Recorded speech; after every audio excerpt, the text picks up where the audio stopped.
Dice Tower Tonight, Episode 10. January 24th, 2018. Welcome to Dice Tower Tonight, a video cast about board games and card games, and especially the people who play them. On tonight's show, we'll decide what Tom's next review should be, with the help of the live audience. We'll play show and tell with a few recent games, and then take your questions live. I'm Eric Summerer, and here's your host, the Barney the Dinosaur of board gaming, Tom Vassell.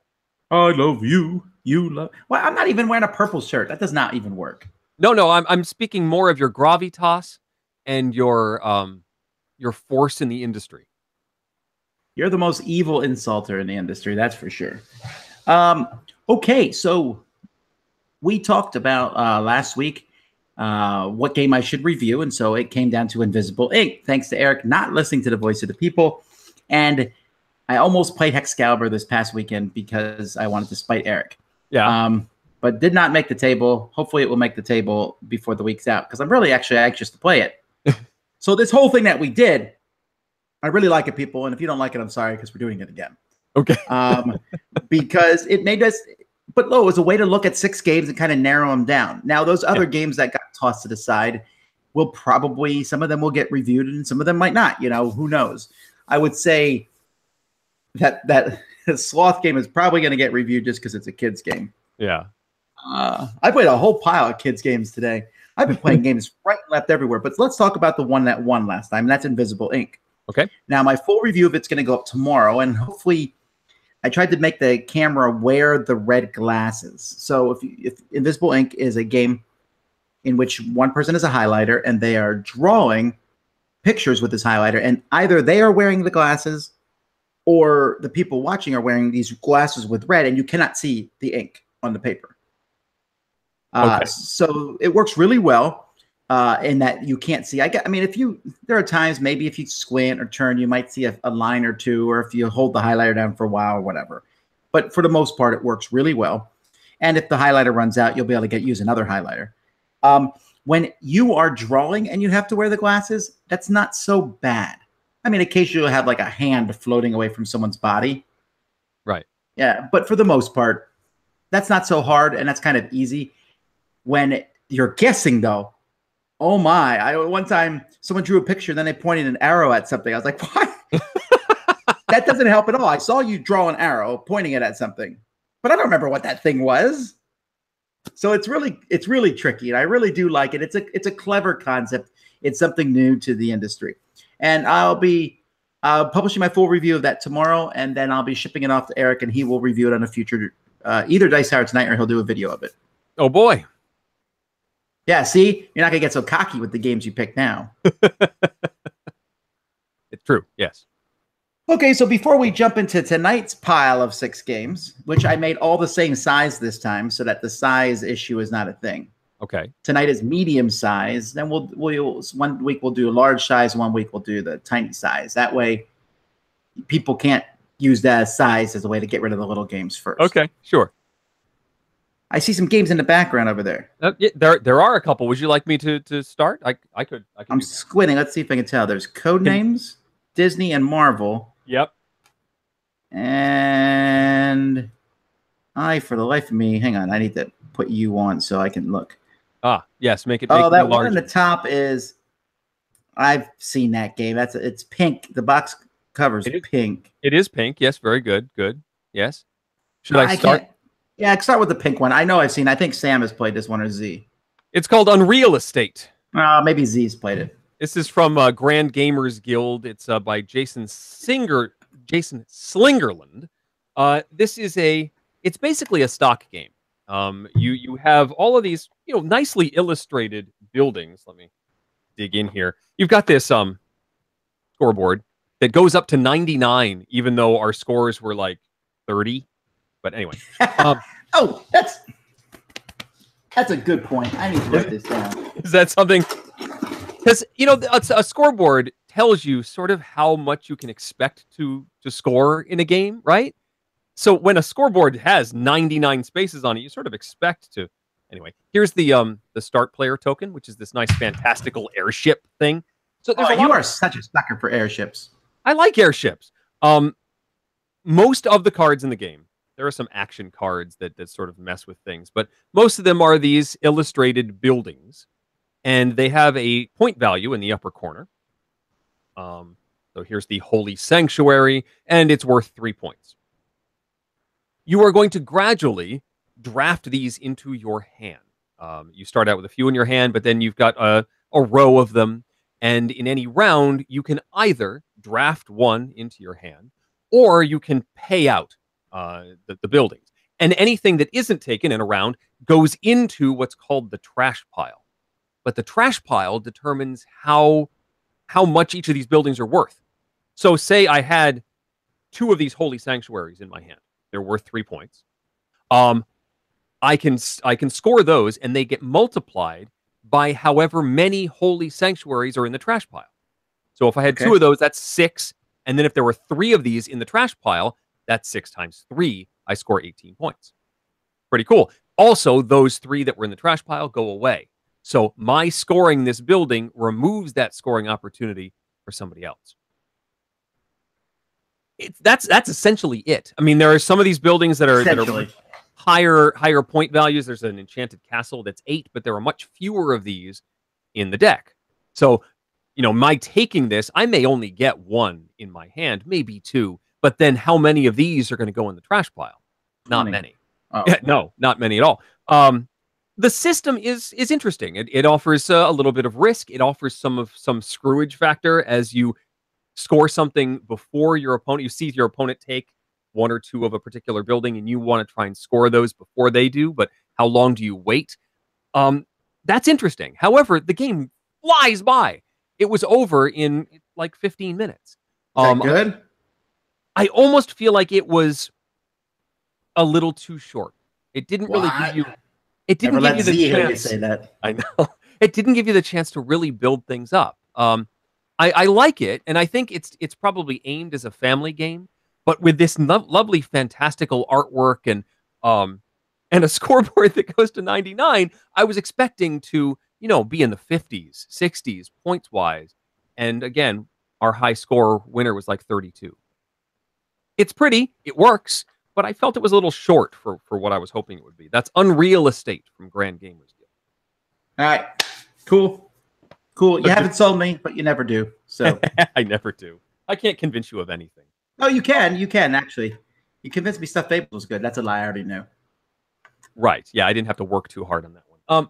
So the next one that Tom wasn't able to figure out is a solo game from Stronghold and Freedom and Freeze. This is called Finished. I forgot a pillow. Okay, hang on. So the object of Finished, when we open it up, is to get these 48 cards in order.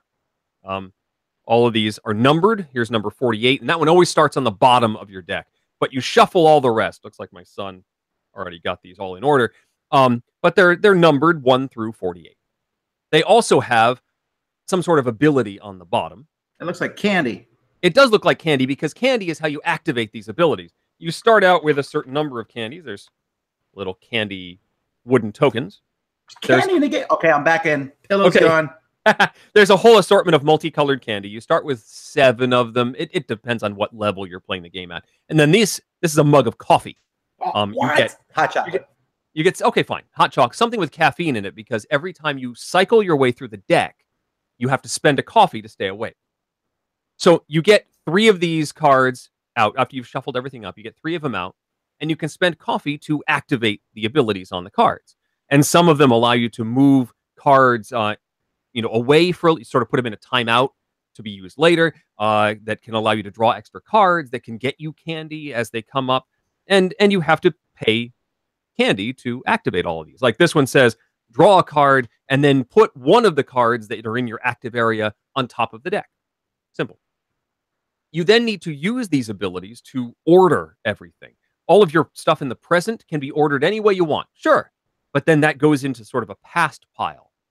And you can't touch the past pile unless an ability lets you do so. But you can also move stuff into the future and then draw new cards to go in the present.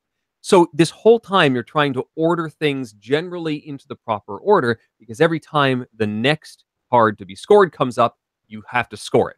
So as soon as the 1 comes up, you have to score that one. And then after that, the 2, the 3, etc. but you can only go through the deck so many times. So you have to get things close to the right order. Is that you falling asleep? What happened? No, no. Close to the should right do better. order, the more so that you don't have to go too many times through the deck. Once you've done it successfully, you can make it more difficult by giving yourself less candy, less coffee, all of that. I was a little. Oh, and by the way, once you have it all in order, it's a flip book. No, wait, except you couldn't see it. That did not work. As That didn't you work. think It didn't work. It didn't work. I saw it. It didn't work. Let me try. Let me see if I can get this right. And there's the. It is a flip book. Once you get it. Oh man, that was cool. But she just drank some coffee. I want to say like get angry and smash the computer and. Well, they're saving that for the expansion, I think. I liked it. I really enjoyed this as a puzzle. I was excited about this as a sequel to Friday, which I also enjoy from Freedom and Freeze. This is good. If you're looking for a solo puzzle, this is well done, and it's more involved than I thought it would be as you really try and puzzle your way through this basically stack of cards. It's Racco the solo game, but it has real depth to it. Finished. That does not even come close to selling it to me. I know. It's great. I like it. Huh. Okay. And then last but not least, I brought out the new. My kids and I played over the last couple nights the new Codenames. Okay, so I'm gonna guess here. Yeah. I'm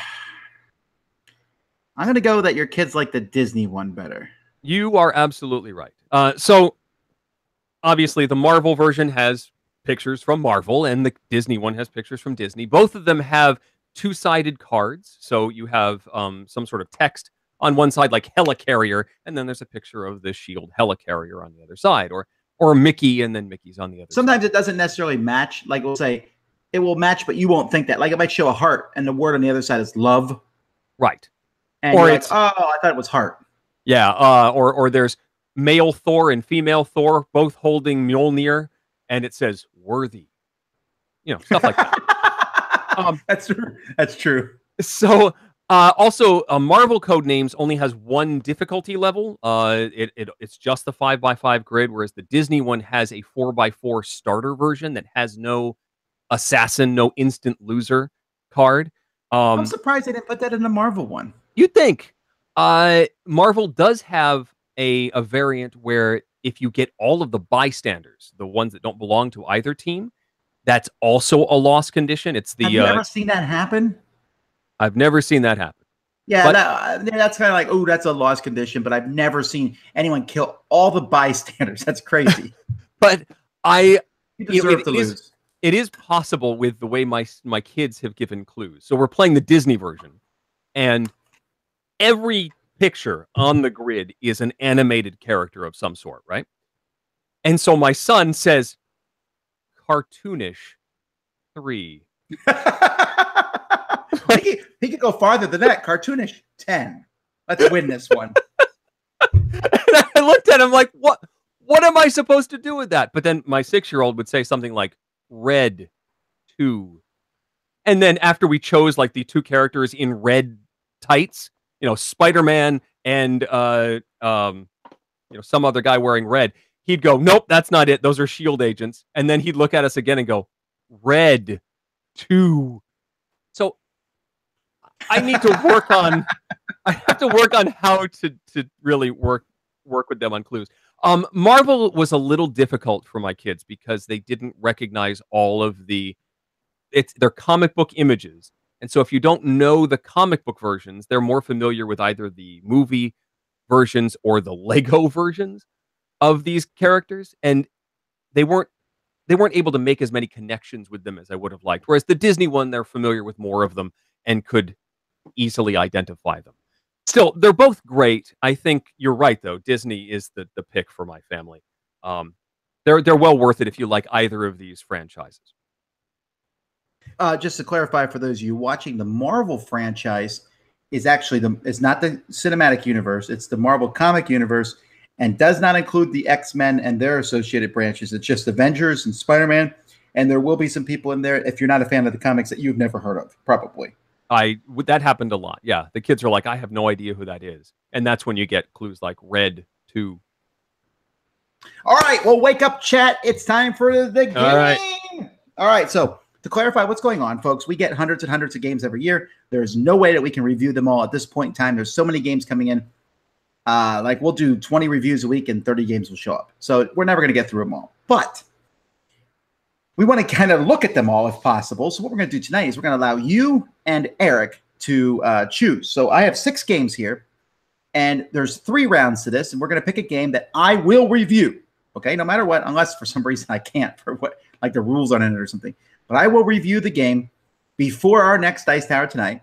And Eric, well, as long as I can pull it off, it should work out. You've got 2 weeks. Yes, but I schedule reviews ahead of time. I had to do some juggling, but that's okay.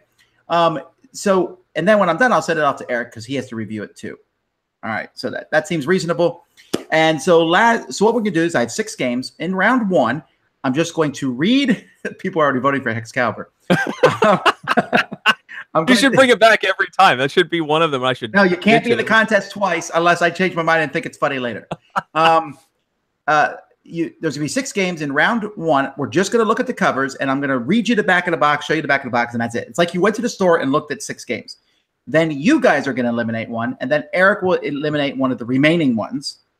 No, or I don't remember which one we did first. We did Eric eliminated first, and then you guys eliminated one. Right. Then for the remaining 4, we will open the boxes up and look at the components and give, kind of give a brief overview of what's in the box. Then you'll eliminate, Eric will eliminate another one, then you will. And then the final 2, I'll do a short summary through the rules. We'll take a closer look at each game, and then you will pick the one you want me to review, and Eric can override you or not. Now, we're going to make a new rule, because this is a totally evolving game, that Eric cannot override 3 times in a row. Oh, boy. So if you override today, Eric, next week you can't, or next time you can't. Right. Okay. All right, that seems reasonable. All right. Oh, sure. Okay. I made it up, so it's very reasonable. Here we go. Game number 1 is Mystic Scrolls. This is from Draw Lab. They made the man, this is driving me nuts. I'm taking the shrink off these as they come through. Draw Lab made When I Dream. When I Dream, right? The first version of it. Yep. So Mystic Scroll, and it says, you are an enthusiastic wizard making your first steps in the amazing realm of magic, eager to embark on a quest for magical knowledge. After extensive research, you discovered the legendary Lost Library of High Magic, appearing only once in 1,000 years. But you're not the only one after the library's secrets. You have to roll your dice fast and play even faster to cast spells. Mechanism with a dice game. You perform magic spells and become the best wizard of the world. It comes with 44 custom dice, 4 player boards, 42 big size cards. Here is the back of the box. All right, so that is Mystic Scrolls. Game number 2. So far, I mean, doesn't look horrible, right? It doesn't look, very original, but sure. Game number 2 is Gold Fever. Yeehaw! It actually, no, it doesn't say it. It says experience the excitement and perils of gold prospecting. Be the first player to draw 4 gold nuggets out of your bag. But if you keep digging gold for too long, isn't that like a term for picking your nose? Maybe. You may lose it all. It comes with 95 plastic nuggets and 5 cloth bags. That's it. The back doesn't really show a whole lot. Okay. But it feels like there's some heft in here. I don't know. All right, Gold Fever. What's the publisher on that one? The publisher on that one is La Palette. You might know them from the bicycle racing game. Flamme Rouge. Flamme Rouge. Also Eclipse. Yeah, I guess that would be what they're more for.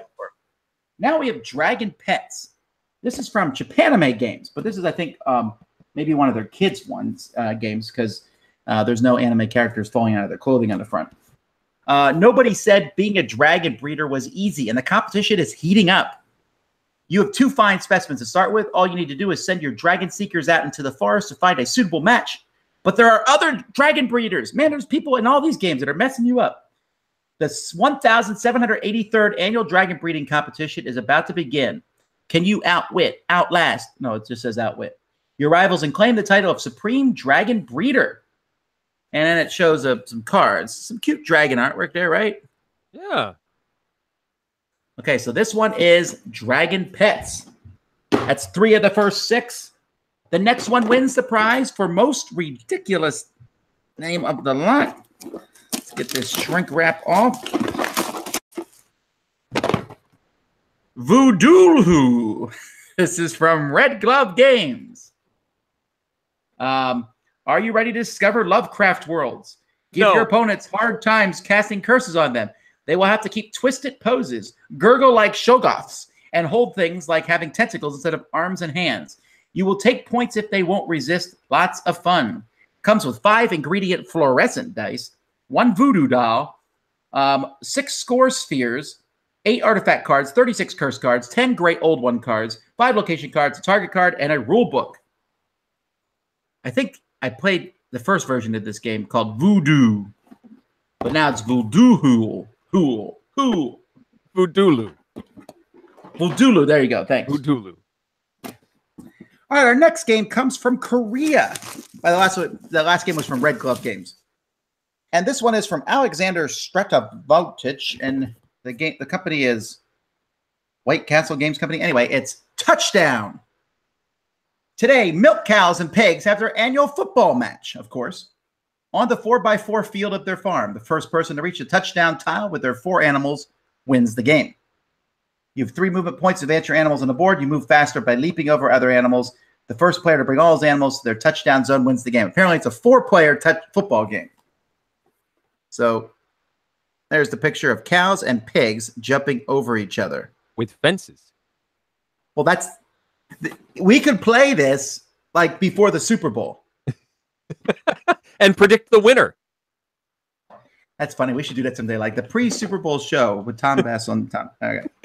And finally, number 6 here is from a company called Blam. This one is a game called Doggy Bag. Did you review this already? No. Okay, good. This is from Antoine Bauza, so that has something. In this game, London, beginning of the 19th century, street dogs find themselves under the grasp of the terrifying Fagin. Ooh. Give some bones to Fagin. Choose the best roll to steal back part of the loot. The most reckless player goes first, but be careful. Fagin sleeps with one eye open, and some of the bones are traps.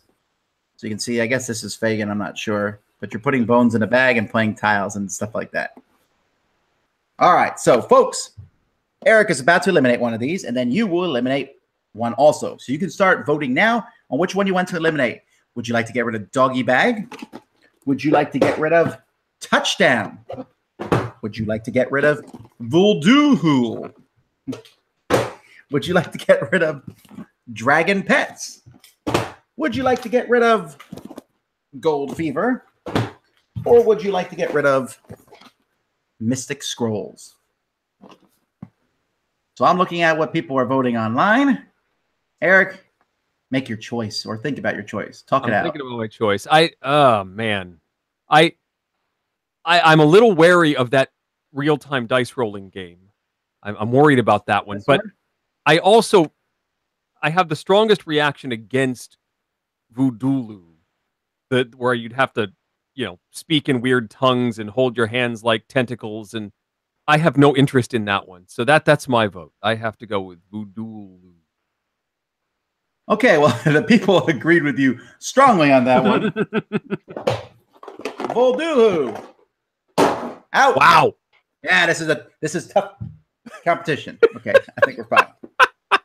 Okay, so after Voodoo, then the people's choice, unfortunately, is Touchdown. Out goes the cows versus pigs. Cool. I should put some bean bags back there. That'd probably be better. All right, so we're left with 4. Doggy Bag, Mystic Scrolls, Gold Fever, and Dragon Pets. All right, so here we go.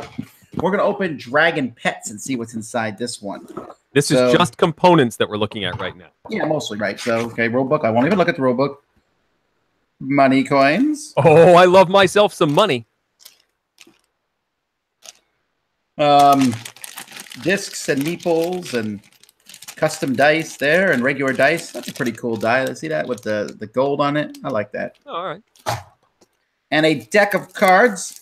Let's crack these and look at some of the art. I mean, I don't think this art's going to be much different than the back of the box.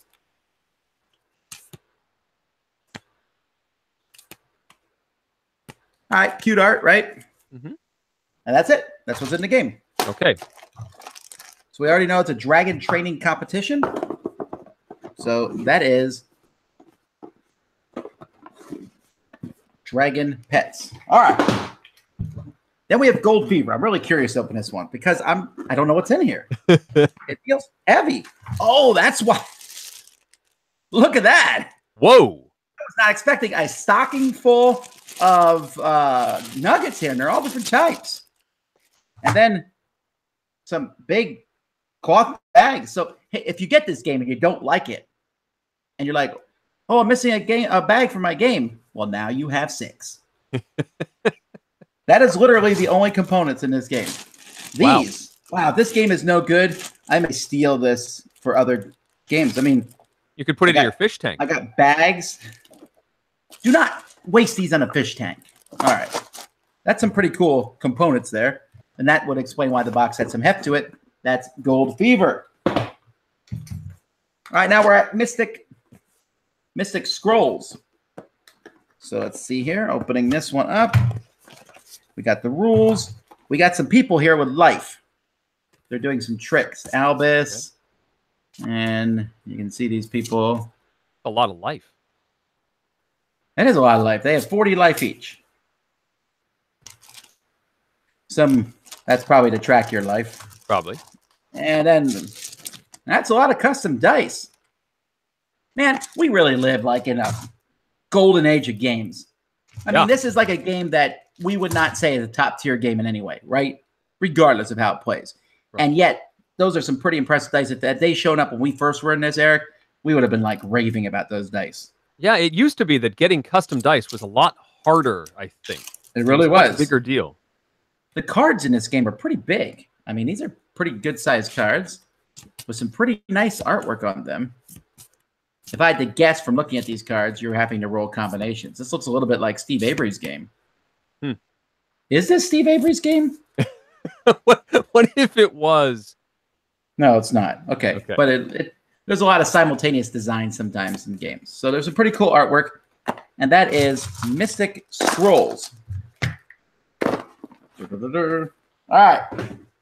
And finally, we have Doggy Bag. I remember talking about this one day because I think it's funny that now this one does not have a ton of components, but it does have a bag of bones.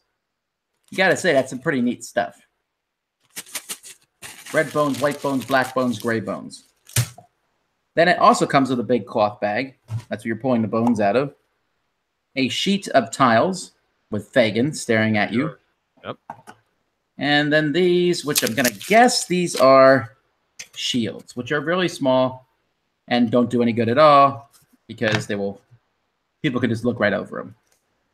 But they do tell you how to play the game and stuff. Uh-huh. All right. Looking good. All right. Someone says, I am underwhelmed by all of them. That may be true. Okay? We're not here to, I hope that when I pick, and I pick these randomly, so I really don't, say, well, let's put some hot games in there. No, I just pick them randomly, and I kind of hope that there's not one that's so hot it's obviously picked. This is a segment, so we look at games we might not normally look at. Okay? But you're about to eliminate one. Well, Eric's going to eliminate one first, but you can start voting. Do you want to eliminate Doggy Bag? Do you want to eliminate Mystic Scrolls? Do you want to eliminate Gold Fever? You know what? We're going to let the audience eliminate first here, Eric. Yeah, let's do that. And Dragon Pets. So which one do you want to get rid of? Gold Fever, Mystic Scrolls, Doggy Bag, or Dragon Pets? The clock is ticking. Gold Fever, if I don't close the box, it looks like it's on there twice. Wow, this one's really hard for me to figure out. This is a very even spread here. Okay. Well, that one is not being said.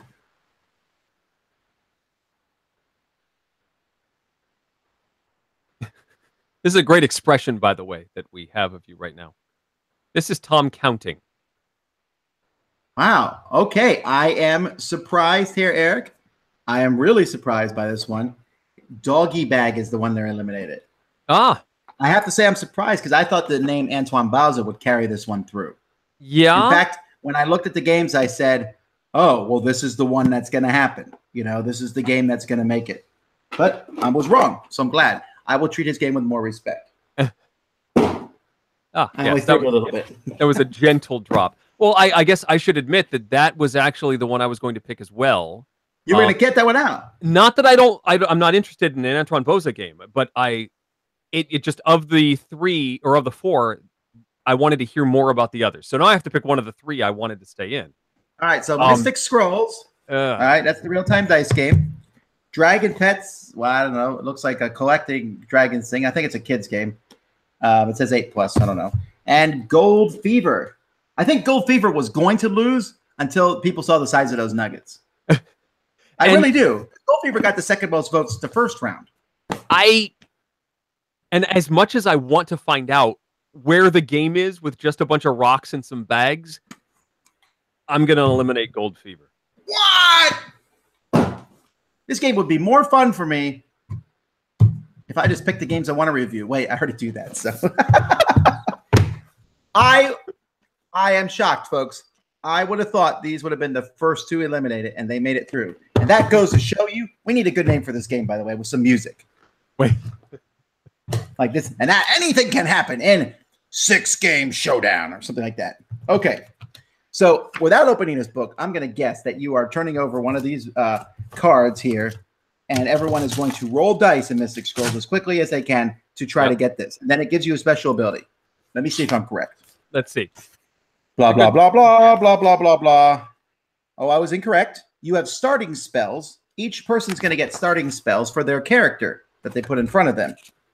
And then you're going to have a dice pool in the middle of the table.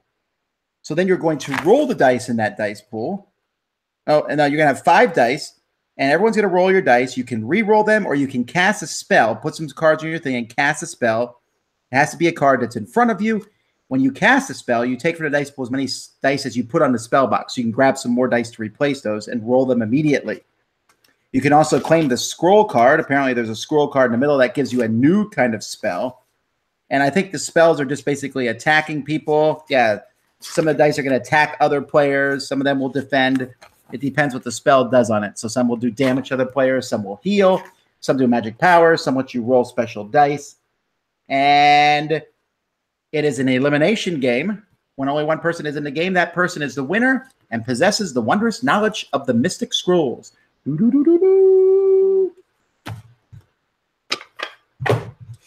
Dragon Pets. Now, this one I don't think I can just get from looking at the components, but let me see.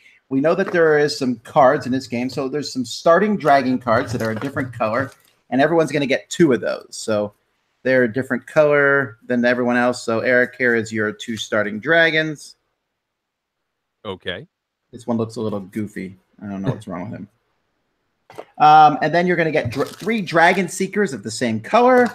And then we'll have some egg cards. And we turn over 16 cards. And we're making a 4x4 grid of the rest of the dragons on the table. And on your turn, you will have that you can take. And your actions are going to cost you coins to take, which are these other things that you have here. So you can catch a dragon. If you're on top of a dragon, you can take one. You can refill the farce. You can re-roll the dice. There's dice here that are played. Or you can place a dragon seeker. You need to choose a die that's next to the farce and move over that far. So you're using these dice to move onto cards and then later on capture these cards. If you have 2 cards of the same that are different genders, you can breed them and get gold coins equal to the higher value of the 2 cards. They're breeding money? Do you immediately sell their offspring? Yes.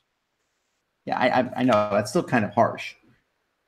So when eventually we're not going to be able to fill the forest. I know I'm kind of glossing over a lot of the rules here, though. And then anyone who's on top of a dragon will get that.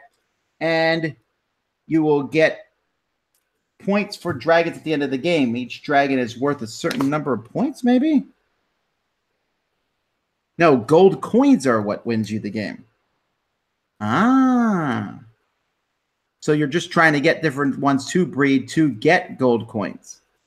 And some dragons are worth gold coins on them. See it at the bottom? Okay. Okay, that's kind of a very, very, very brief overview, but it doesn't look that complex. It looks like you are using these.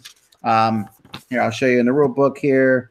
You're building a grid, putting the discs next to them. Maybe you use dragon cards you already have as coins. I'm trying to figure out how you get coins. Oh, no, you get 8 golden coins. Where are the coins? Wasn't it a sheet of a cardboard? Oh, yeah, set them aside. There's the coins. Okay, there we go. So that's Dragon Pets. So you can vote, folks, for Dragon Pets or Mystic Scrolls, a speed die attack player elimination game, or a game that I thought was a kid's game, but actually looks like a game where you're moving around and using dice and discs to pick up cards from a grid, Dragon Pets. So now you're voting for the one you want at this point. Yes, this time you must pick the one you want. So you're saying yes to Mystic Scrolls, or you're saying yes to Dragon Pets, and then Eric can overcome you. So you're not saying no here. You're saying yes to one of them. Okay, so I'm going to look at what the people here are saying. Oh, it's close, close, close.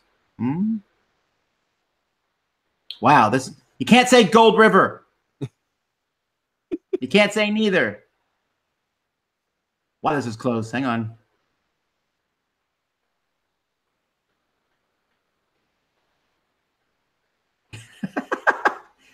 Yes, thank you for Excalibur. No.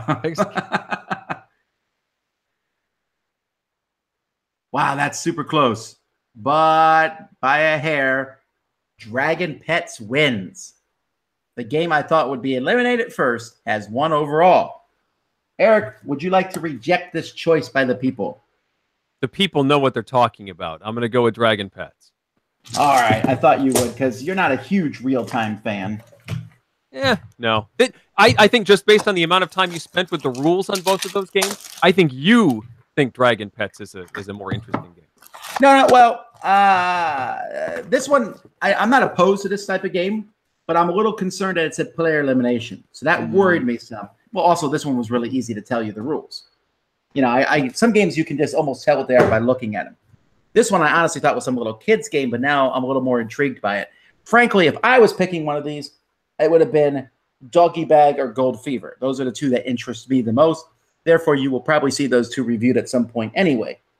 The Voodoo Hulu, probably not going to happen. Town Hall, I might have skipped this one, but now I shan't because you guys told me to. See, this is how we rescue games from the pile. Yeah, and actually, I really like doing this, folks. I know. I think this is an entertaining way. Again, we took all of us here, the 387 of you watching and us too, so 389 people. We looked at 6 games that we probably wouldn't have looked at anyway. And people are always saying, you need to look at the smaller games. We just did, and you didn't like it. If you don't like that, you can go watch a review. We put up a review today of Fallout. Oh, there you go. And tomorrow we're playing Lords of Hellas live. We do a lot with the big games, so there's enough of that. All right. Okay, so let's see here. It's time now. We got more time than normal. So start asking us questions, folks, and me and Eric will do our best to answer them. Extended question time. Are you ready for this? I know, but okay. Why people are looking for questions tomorrow morning. Sam, Vernon, and I are going to be playing Lords of Hellas live. And if you watch that, you have a chance to win Lords of Hellas, which seems like a pretty good deal. A couple other games, too, we'll be giving out. So come watch that. And then later on in the afternoon, I will step out, and Sam and Vernon are going to play Mythic Battles. Ah. Have you ever won Mountains of Madness? I have. Have you, Eric? I believe we did. I've only played it once, but yeah, I think we managed to get off. Is the Lords of Hellas review coming after the playthrough? The Lords of Hellas review will be next week, I believe. Best alternative to paper money besides poker chips. How about an old copy of Gold Rush with a bunch of multicolored rocks? I like poker chips. You know, we just played a game, a really long one called John Company, and we replaced it with the mini poker chips. I really like those mini poker chips. You said no poker chips, so I'll say metal coins. Yeah. I've heard a lot of people, somebody on Twitter started a discussion thinking about actually using real currency, finding a real country's currency with inexpensive coins and using that in their games as their replacement currency. I agree, but it would have to be really inexpensive currency, and it also has a tendency, since currency is used so much, that it wouldn't look clean and shiny. Yeah. And maybe that wouldn't bother you, but like, let's say you had a handful of pennies. They don't normally look too hot, right? Right. But you could clean them. Yeah, I guess there's a way to do that. You like soak them in some sort of oxidizing or non-oxidizing. I'm just making up words. What type of games do you like playing with people at cons? Wow. With new people at cons. I mean, and for me, it's any game ever. I don't really care. I'll play any game with you. I just want to play new games or old games. Doesn't matter. Yeah, I think what works really well are the spectacle games, the larger group stuff like Faces or Magical Athlete, that you can sort of draw a crowd and be a little bit more silly. I love sitting down and doing a brain burner at a con as well, but some of the things that I don't often get to play outside of cons are those spectacle games, the silly party game style. Yeah, I agree. That's true. There are some games I'll play only at a con, but all right. If you could have a dragon as a pet, what would you name it? Engelbert.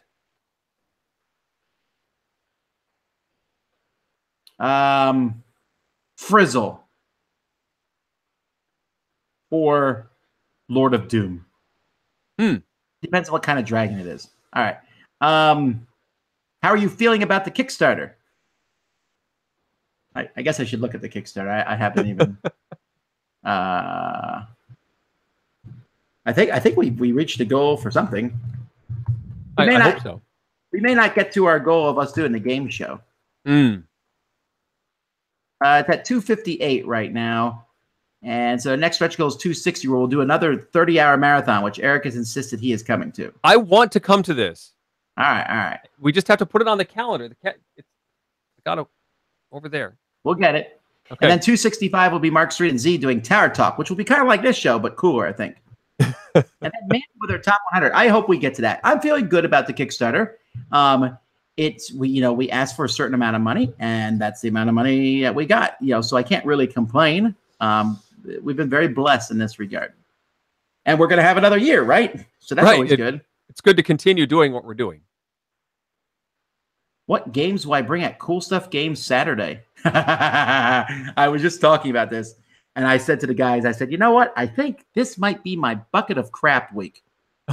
Oh, boy. I know, but it's not really. But like I said, I might bring – I'm going to play Anachrony, right? I know that I'm going to play Anachrony, so get that one. But then I think I'm going to bring a whole pile of these smaller games that I've been touching it all and just see how many of those I can get through. I might do that. Eric, what's your favorite pie? Ooh. I think blueberry. Like a homemade blueberry pie, not the canned stuff, but like actual produce from the store that you can, simmer down into a nice sauce, but they still have the fresh blueberries in it, so you get the real texture of blueberries. Good stuff. Also, my wife's apple pie is fantastic. Do you put Cool Whip on the blueberry pie? Cool Whip, no, but I would consider whipped cream. Okay, well, that's fine. All right. I do judge you on your pie selection. Sure. All right. Let's see here. How do you shuffle tiles for a game like Castilian? I'm not actually sure how big the tiles in Castilian are. Do you remember? No. I don't know if they're like Carcassonne tiles. Okay, here it is. It was reviewed by Z Garcia. All right. Well, it's probably a garbage game then. All right. It looks like the tiles are Carcassonne size, maybe a little bit smaller. Right. So, okay. So how do you shuffle tiles? I mean, you can only really shuffle a few at a time. If you grab a whole stack of them, you can do an overhand shuffle. We don't have to. I just put them in a big pile and then move them around. all over the But table and then stack them again. often in this situation, that's when I go get one of those draw bags from a game like Gold Rush, which has a bunch of extra bags. Stop That you trying can, to cannibalize my game, Eric. uh, that's where I would grab a draw bag so that I can pull tiles from. I do that for Carcassonne. I do that for Woolly Bully that we talked about on the, was it here or on the pod? Somewhere we talked about Woolly Bully and had cards to draw from that. I like getting a draw bag for that rather than having to shuffle those tiles and keep them all face down. That's not a bad idea. If you have Crown Royal bags, those work too. Actually, technically, you put them in a Walmart bag. Sure, it doesn't look that great, but yes. Will you be returning to Portal in Connecticut? Not this year that I know of. Eric might go there someday. I mean, he's not that far from it. I am. They're talking about doing like a 24-hour event for Tabletop Day in April. I don't think I'll be there for the full 24 hours, but I am. It is on my calendar, and I'm generally just thinking about being there. Kevin Kingmaker. I don't know that if that's his last name. That's pretty cool. But he says, "Do you think reviewers have a bias towards reviewing small games because they're easier and quicker to learn?" I have to say that that doesn't seem to pan out. It seems like most reviewers review the big popular games. Right. I think the indication is that you want to review the ones that people want to hear about. I mean, I personally know I'm not going to get through as many games as Tom, so I often look for the smaller, easier ones that he's not going to get to as quickly, so that I have something different to talk about rather than the same game everybody's mentioned. I try to mix it up too, right? The smaller games are really fun and fast and easy to learn, but sometimes they're not very fulfilling, right? I'll play a bunch of them and I'm like, oh, I didn't play many games today. I'm like, wait, I played 6 games, but that didn't really, that one big game mattered more. So I try to really split it up. If you watch my reviews in any given week, you'll see the whole spectrum. You'll see kids games scattered, little games scattered. It's not as random as you think. Every week when I put together the schedule of reviews that goes up, I really, really think hard about what reviews go up on what day. There is definitely not just, it's a review that goes up today. I specifically pick them all for everybody and when the reviews go up. I don't know. I tried to have a nice spread. So every day there's usually one big game or a bigger game and then some smaller games just to even things out. But I will say when it comes time for the review and I'm like, all right, here we go. Because teaching those bigger games or just doing a quick overview is way harder than the small ones. Yeah. How often do you get Kickstarter games delivered on time? You know what, folks? When it comes to this, I don't even look. If it comes, I'm like, oh, the Kickstarter game's here. I don't notice if it's early or late. I don't get that many. I do know that Rising Sun is coming to people. That's earlier. I think they said like March or April. Oh, wow. Yeah.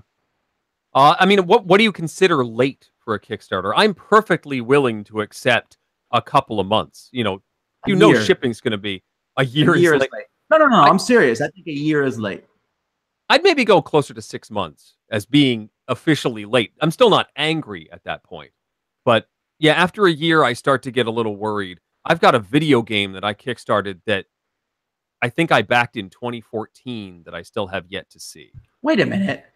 Me too. I just realized I was going through my backed projects today. Yeah.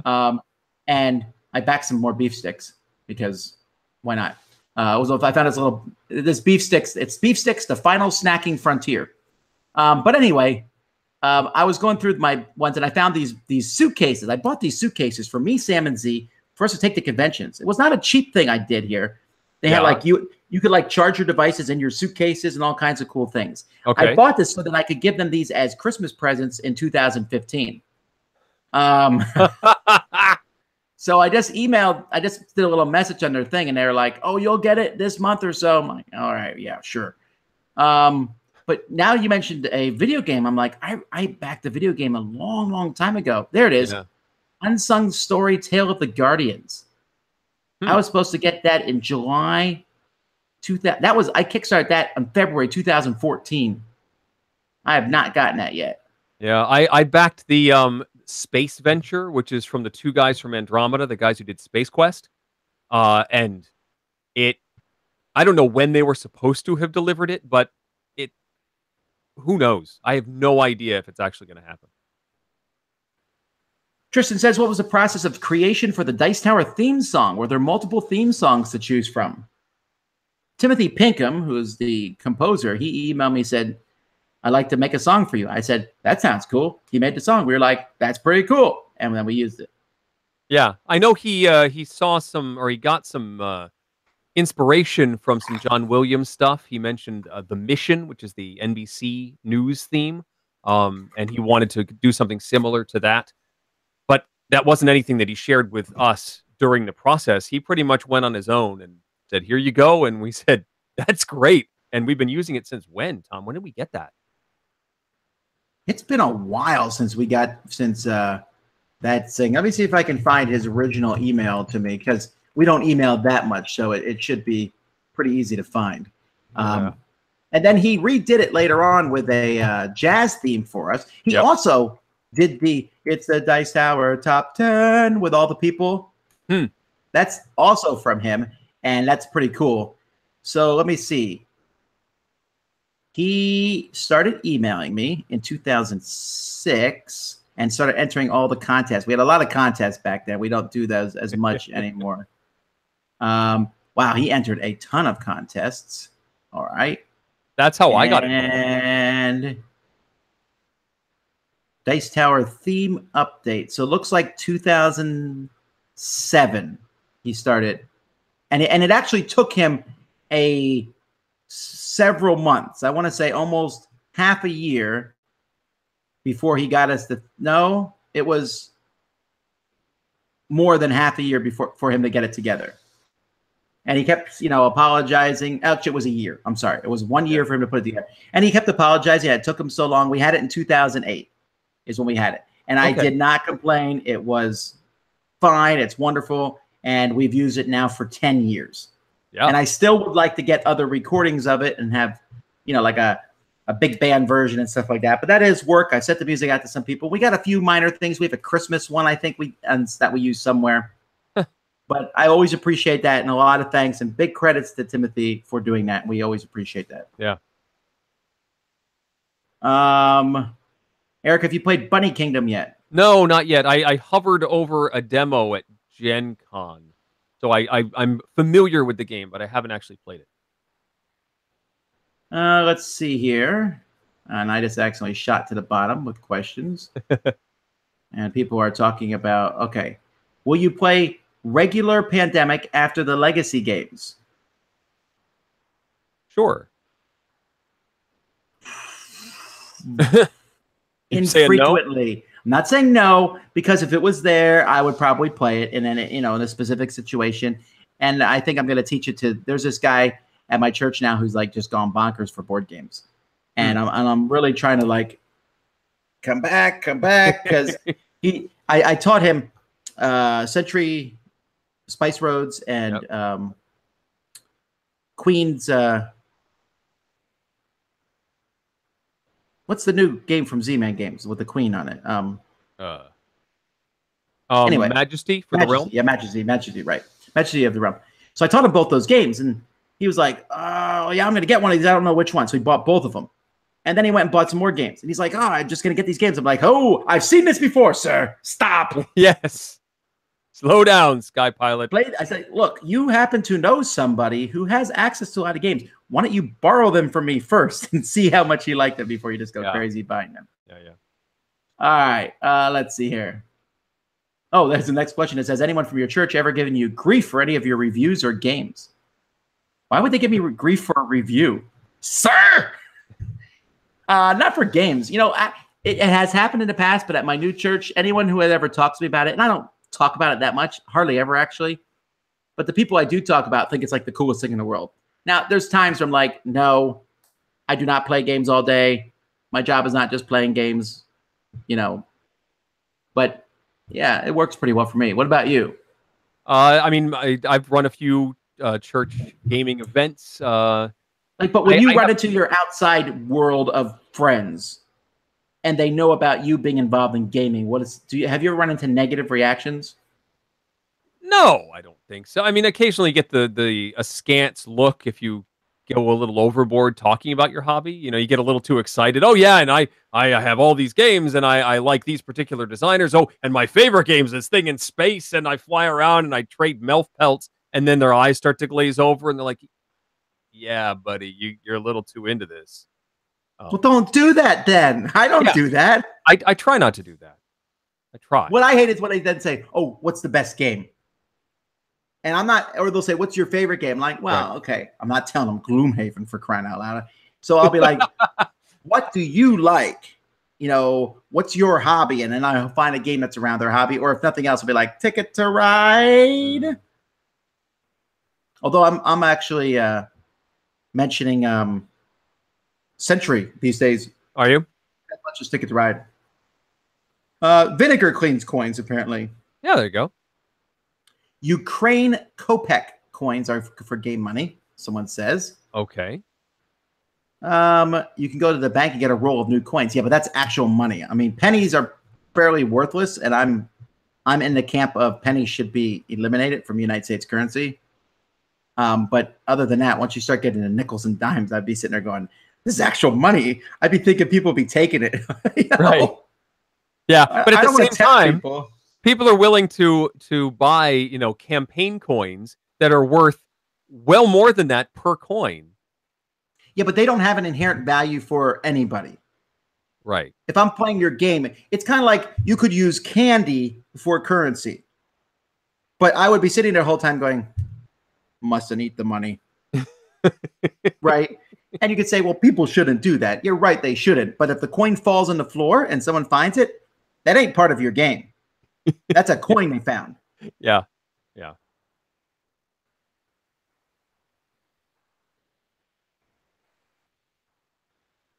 Is it too cold to do videos in the sunroom?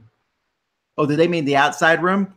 No, actually. So what I did was I hired a guy.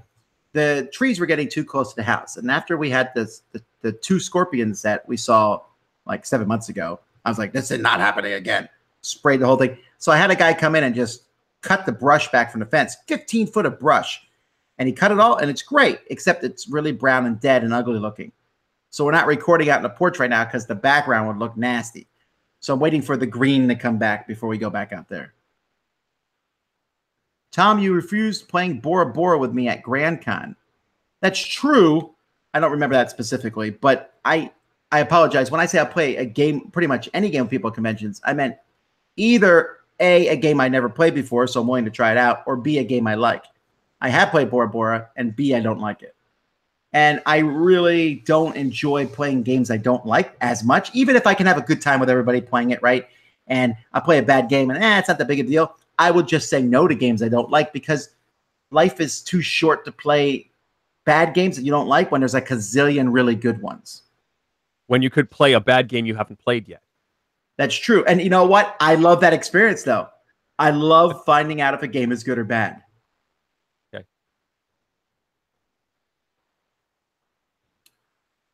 Okay, let's see. What would be the name of your autobiography, Tom? And Eric, would you record the audio book? It would have to be like something with board games, right? Like Do Not Pass Go. It would have to be something that everyone knows what it is. Right. I think I would just call it Trading in the Mediterranean. Yeah, that makes sense. Or what's the action in Stone Age? The Going into the Shack, or what's that called? I'd call it that with 7 kids. The breeding hut? It's not called the breeding hut. What is the name of the hut? I don't know. I don't remember. Only Sam seems like miniature games. What's the cause of aversion from you and Z? I guess he means you too, Eric. I don't dislike miniature games. I'm willing to play them, but there's a few reasons I don't. One, they're a huge amount of money, investment, time. I don't really care about putting the models together at all. Yeah. Space. Space and just learning them, a big system. Two, I found that many miniature gamers are my least favorite opponents because they take the game extremely seriously and they rules lawyer everything to death. Not all, but a lot do. But it's mostly the first reason. Yeah. These tend to be much bigger games that I'm just not. I'll play them, but I tend not to want to own them just because they're so big. Oh yeah, Frizzle's the name of the teacher on the school bus. I forgot about that. Yes. Yes. She's an evil lady anyway. She's taking kids to super dangerous situations. Oh, yeah. Yeah. She would be fired after one of those trips. All right. So that's it, folks. And there's a gazillion questions. But hey, the good news is we'll be doing this in 2 weeks. And at some point, we'll probably end up doing this weekly because this is turning into one of my favorite shows. Eric's laughing nervously. So, not to somber everything down, but since today marks 7 years since Jack Vassell passed away, my son, I was thinking about that today. We went to his grave. Don't forget, folks, there is a fund that was started because of that, jackvassell.org. If you are a gamer and you are in dire need, that's a place to go to seek for help. Or if you just want to donate to that fund, or if you just want to know more about it, I encourage you to check that out at jackvassell.org. So just thought I would throw that out there. Other than that, we'll be doing a couple live plays tomorrow. We're going to be doing a live Back Talk Friday. It's just live stuff all January long because we aren't at any conventions for once. And Eric and I have a podcast that's coming out on Tuesday that we're recording. Tomorrow. What is the theme of this one? 15 years ago, right? 15 years ago, top 10 games from 2003. I know I made that list somewhere, but I think I lost it, so I'll have to make it again. But that's okay, because making top 10 lists is one of my favorite things in the world to do. My top 10 favorite Dice Tower Tonight co-hosts. I don't have enough to make one yet. To make 10. Right. But this is our 10th episode, so you can rank them now. Is this really our 10th episode? Yeah, it is. Yeah. Wow. All right, folks. All right. Well, anyway, folks, I really appreciate you watching. We'll see you guys next time, and maybe tomorrow morning. Don't forget, prize to win. But anyway, until then, I'm Tom Vassell. I'm Eric Summerer. And you've been watching The Dice Tower. Thank you for watching. Promotional consideration has been provided by game publishers in the form of review copies of games. Tom and I will see you in 2 weeks for another installment. Our show is supported by viewers like you. Thank you for your support in the current fundraising campaign. Dice Tower Tonight is produced by Tom and me with assistance from Derek Porter and Rob Searing.